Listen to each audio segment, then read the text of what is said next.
আপনাদের সামনে কথা রাখছেন বাংলাদেশ ইসলামী ছাত্র শিবির জয়পুরহাট জেলা শাখার সম্মানিত জেলা সভাপতি তারেক ইসলাম ভাই।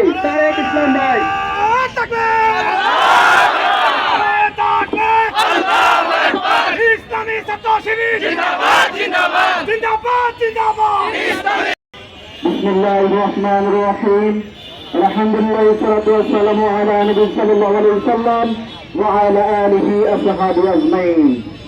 সম্মানিত উপস্থিতি, আজকে যে আমাদের বিক্ষোভ মিছিল কর্মসূচি রয়েছে, যে আজকে আমরা বিক্ষোভ মিছিল কর্মসূচি শেষে যে কথা বলতেছি, শহীদ ভাইয়ের উদ্দেশ্যে আমরা আজকে হতে দাঁড়িয়েছে রাজপথে।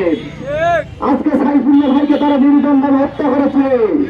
আমরা সাইফুল্লাহ ভাইয়ের অপরাধ কি ছিল? তাকে আপনারা যেটা নির্মমভাবে হত্যা করেছেন, তার সুস্থ বিচার যদি না করতে পারেন, তবে স্বরাষ্ট্রমন্ত্রীকে বলতে হবে আপনার অতনিম্ন অবদান আপনি পদত্যাগ করেন। আপনি ক্ষমতা থাকার ভারসাম্য হারিয়ে ফেলে দিয়েছেন। আপনি দিনে 600 ঘুষ কিভাবে বাংলাদেশের মাটিতে সংগঠিত হতে পারে? আমরা কারোর সঙ্গে আমরা রক্তাক্ত আন্দোলন করে তুলতে চাই না। আমরা দেশের শান্তিপূর্ণ একটা আন্দোলন করে তুলতে চাই। আমরা ঐক্যবদ্ধভাবে বাংলাদেশ করতে চাই। আপনারা 17 বছর মাজলুম ছিলেন, আমরা 17 বছর মাজলুম ছিলাম। আমরা ঐক্যবদ্ধভাবে বাংলাদেশকে স্বাধীন করেছে পুনরায়।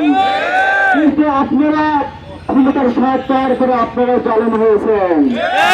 বলে গেলে চলবে না। দীর্ঘ 17 বছর যে জালেম সরকার যে জালেমগিরি করেছে, যে মাজলুম মানুষের উপর অত্যাচার নির্যাতন করেছে, তার ফলে বাংলাদেশে টিকতে পারে না।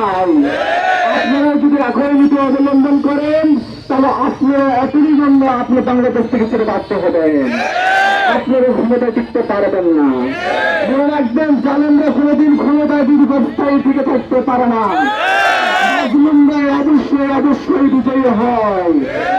অনুরোধ করি, যারা এই হত্যাকাণ্ডের সঙ্গে জড়িত আছে, তাদেরকে অতিলম্বে তাদেরকে গ্রেপ্তার করে আইনের আওতার চূড়ান্ত এবং শাস্তির ব্যবস্থা করতে হবে। ধন্যবাদ। বাংলাদেশ ইসলামী ছাত্র শিবির জিন্দাবাদ। সম্মানিত ভাইয়েরা, আপনারা